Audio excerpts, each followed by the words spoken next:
এইখান থেকে আমার সামনে যারা বসে আছেন, এর মধ্যে থেকে মুরব্বী যারা বসে আছেন, ওমরা বা হজ করতে গিয়েছেন, এরকম একজন হাত তুলেন। ওমরা বা হজ করে আসছেন, একজন মুরব্বী মানুষ, ওই যে লাল টুপি পরে বসে আছে, রুমন নিয়ে আসো তো ওনাকে। আপনি আসেন দেখি সামনে, সামনে আসেন, আমার কাছে আসেন।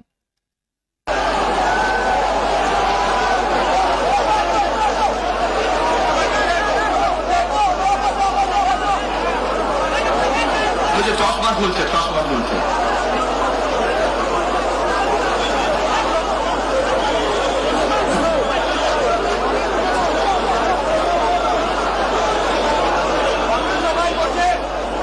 আপনারা বসেন, উনি এখনই মঞ্চ উঠবে, আপনারা সবাই দেখতে পারবেন কে মানুষটা।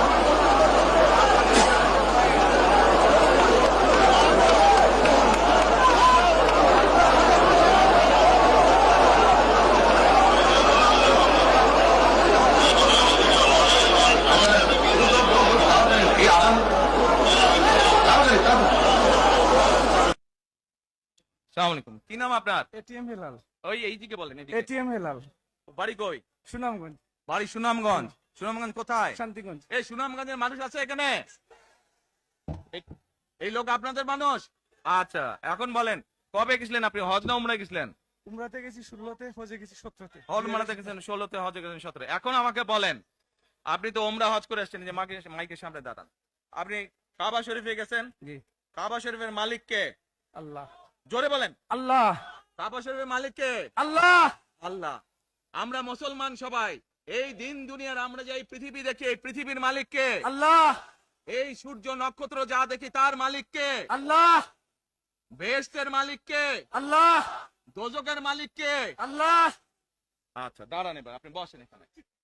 আপনারা সকলেই সাক্ষী দিলেন, দোজখের মালিক আল্লাহ, বেহেশতের মালিক আল্লাহ, এই পৃথিবীর মালিক আল্লাহ, কাবার মালিক আল্লাহ।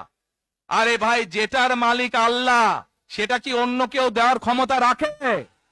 রাখে না। তাহলে কি দাঁড়ালো? নির্বাচনের আগেই একটি দল এই দিব ওই দিব বলছে, টিকিট দিব বলছে না? যেটার মালিক মানুষ না, সেইটার কথা যদি সে বলে, এক শিরকি করা হচ্ছে, হচ্ছে না? যার মালিক আল্লাহ, যার অধিকার শুধু আল্লাহর একমাত্র, সবকিছুর অধিকার উপরে আল্লাহর অধিকার।